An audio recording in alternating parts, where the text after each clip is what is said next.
This massive Russian offensive is slowly evaporating itself, with the only thing that is increasing is the number of Russian losses. But the Russian authorities were like, hold on a minute, I think, demilitarized Ukraine substantially, so let's right now engage the protocol Second Ukraine. And what it means, it is pretty insane. But more about all of this in just a couple of minutes. What's up, investors? It's the Russian dude. And let's go straight to the point and see some most recent footage. And our first picture comes to us from Germany, where, as you can see, Ukrainian soldiers are being trained by Germans how to use extremely advanced air defense system Patriot. These systems are expected to arrive to Ukraine also in the near future, and they will significantly improve the effectiveness of Ukrainian air defense. Next we can see American armored military vehicles called Cougar, which are already spotted in Ukraine. This machinery was a part of military support package dated from December 21st, and they are already being used in Ukraine in less than 2 months. And speaking about the military support to Ukraine, recently the Prime Minister of Netherlands, Mark Rutte, visited the capital of Ukraine, Kiev. And shortly after, it was announced that combined Netherlands, Germany and Denmark will provide more than 100 Leopard tanks to Ukraine. Then we go to France, which is, in addition to previously pledged tanks, also promised Ukraine to send 25 AMX-10P armored personnel carriers. And just overall, the military concentration of NATO forces right now is switching from Germany and France closer to Poland for obvious reasons. Previously, the country of Poland already received several hundreds of combat vehicles from its allies, and now they started to place even more orders on military tanks from countries such as South Korea. And one of the assumed reasons for this is that in case Russia decides to go beyond Ukrainian borders, Poland will be more than ready. But well, Russia also in some way prepares for the future development of these activities. And for example, yesterday the president of Belarus, Alexander Lukashenko, visited Moscow and spoke with Putin. And well, they are talking about the economy, the military support, that all the agreements between Belarus and Russia are met 100%, but pretty much the only interesting thing about this meeting was that when Putin said to Lukashenko, "Thank you for coming," Lukashenko replied, well, like I had any other choice. And well, unlike Alexander Lukashenko, you do have a choice whether you want to like this video and subscribe to my channel. But I will obviously appreciate it if you do. Also, the weekends are coming, and if you want to see how I live outside of YouTube, please follow me on my Instagram. Alright, and before we can talk about the Russian offensive already exhausting itself in less than a couple of weeks, first we need to talk about the situation in the east and south of Ukraine. And first of all, one of the previous nights, at least 7 loud noises have been reported in Belgorod, but they were supposedly just the work of the Russian air defense system. Next we go to Ukraine itself, where as always Russians were concentrating their attacks along Svatove-Kremina road. A lot of fighting is happening to the west of Kremina, close to Zarychny and in this forest area, but so far Ukrainians were successful at repelling the majority of these attacks. Russians also tried to advance closer to Belohirivka, but Ukrainians resisted these assaults as well. As we go to Solidar, the main directions of Russian attacks were against Vasyukivka, Fyodorivka and Rozdolivka, but Ukrainians were able to repel the initial assaults. And as we move a little bit to the southwest to Krasnohora,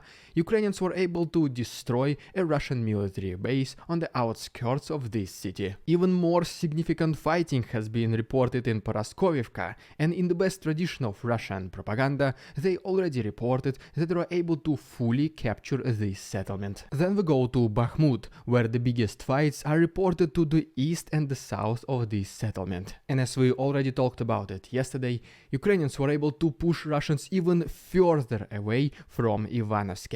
Going more to the south, Ukrainians reportedly were able to destroy a large ammunition depot of Russians located in Zelenopilia. And then we even have several other claims that sometimes Russians engage in friendly fire. most likely because of a mistake. And what they mean by that is that their officers tell them shoot this way or shoot that way, and then we'll figure out. And later on, it apparently turns out to be another Russian unit. And to make things worse, the remaining Wagner units around Bakhmut are slowly being eliminated, because they do not have resupplies and their ammunition is very limited. Because yes, if you remember from my previous episode, Yevgeny Prigozhin already mentioned that the Ministry of Defense of Russia is doing everything possible for his private military company to receive the ammunition. So it's like, yes, probably his mercenaries were responsible for this partial success in Bakhmut, and now Putin does not want to let him to continue doing this, because otherwise he's going to steal his power. And so right now, Putin is in between two choices. The first one is to let Eastern offensive fail, or the second one is to share the influence with someone else. And it is pretty obvious what is he going to select. Oh, and by the way, recently I received several videos of street fights from Bakhmut and several other surrounding areas, and so I uploaded them to my Patreon. Some of the videos are pretty long, and this is the footage that will be pretty questionable to be on YouTube. So if you want to see this, the link will be down below. Alright, so just in several seconds we will talk about the Russian offensive in the east exhausting itself. But first of all, let's take a look at this map which shows the changes in territorial control, and then just a couple more words about the south. And first of all, as you can see right here, Russians were able to advance a little bit closer to Dvorichna. Going more to the south, we can see that Russians were able to partially capture Paraskovivka. And then even more to the south, we can see that the western flank of Ivanovsky offensive has been completely terminated. And ultimately, as you can see right here, Russians were able to advance a little bit to the north of Marinka. Alright, just literally a couple more words about the south. And first of all, according to the report by the Institute for the Study of War, Ukrainians continue their reconnaissance activities across the Dnipro river in Kherson region. And the second thing is that Russians reportedly intercepted a Ukrainian drone in Balaklavskaya thermal power station located close to Sevastopol, and they said that this drone did not damage anything.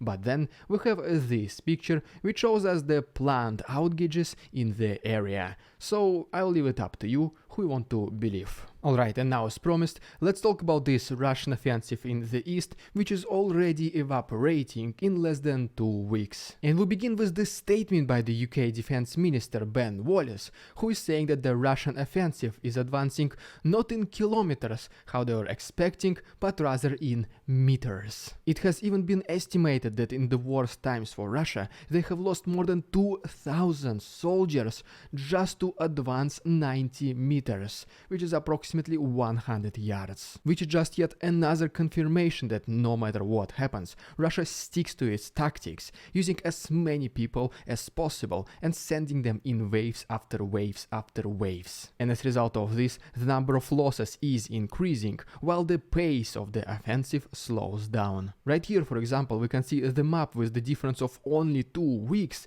and the only place where Russians were able to advance a little bit is to the north of Bakhmut. Another evidence that the Russian offensive has already started and it is not going that well is that statistically the number of Russian losses has increased at least 5 times since the beginning of February. And since they're not able to achieve any significant progress on the battlefields, most likely they can come back to their favorite tactics and just send missiles against Ukraine. Nothing what Russians are doing is working for them, and I mean, to be honest, it's not like that they tried different military tactics, they just continue sending people. And because of this goal of capturing Bakhmut before the anniversary of the invasion, February 24th, does not look promising at all anymore. But the Russian authorities, they want to present at least some kind of victories, because they need to celebrate this anniversary and remind its people they are doing something right in Ukraine. Which just once again brings us to the previous assumption that they might launch another massive missile attack in the near future. Because that's pretty much the only thing they're relatively successful. And this assumption is confirmed by Mikhailo Podolyak, who also thinks that Russians might launch 3 waves of missile attacks on February 24th, and before this there will be many Russian balloons to confuse the Ukrainian air defense system. And well, while Russia is trying to fight for these symbolic victories, the Western countries, they actually show the real support to Ukraine. And what I mean by that is that recently the president of France, Emmanuel Macron, he urged his Western allies to increase the support to Ukraine, and then the Chancellor of Germany, Olaf Scholz, he said that our countries, we need to send even more military vehicles to this country. Because, I mean, the Russian offensive is failing at this point, and they will only get weaker as time passes, and in the best traditions of the military tactics, you should always push even harder when your enemy is at its weakest point. And pretty much yes, the Russian authorities, they understand this as well, they just don't show it on public, obviously, but even the closest people, the closest friends of Putin, they already started offering him some crazy ideas, such as, for example, is to initiate the second Ukraine protocol, or how some people call it, Ukraine B. It all started with the statement by the press secretary of Russia, Dmitry Peskov, who said that at this very moment Russia substantially demilitarized Ukraine, which, by the way, was one of the original goals of this special military operation. And since it looks like that they were like, it's good enough.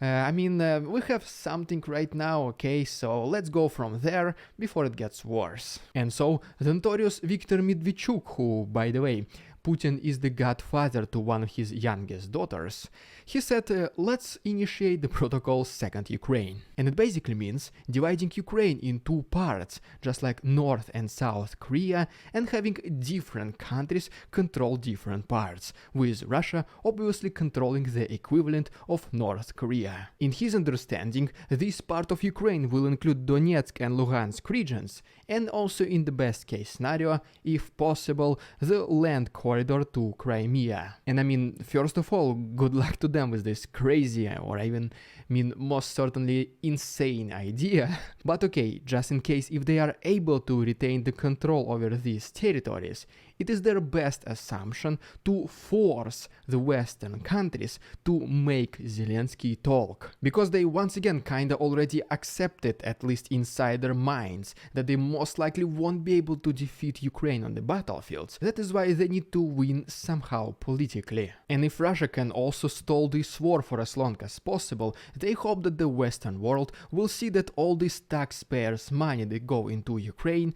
they do not help anyone, and this is just a waste of money. And because of this, the Russian authorities hope that the support to Ukraine will decrease, and eventually they might receive these territories and, as they say it, split Ukraine into 2 different countries. Due to complete insanity of this proposal, it was a little bit complicated for me to come up with meaningful answers and meaningful sentences, but I hope I did my best. And if you appreciate me trying, please consider liking this video and subscribing to my channel. And if you want to support my work financially, please consider becoming my channel member, use a PayPal link, or become my Patreon, where there's still 1 week of free access. You can find all the others links to the right and down below. Thank you so much for your attention, товарищи, and see you on Tuesday.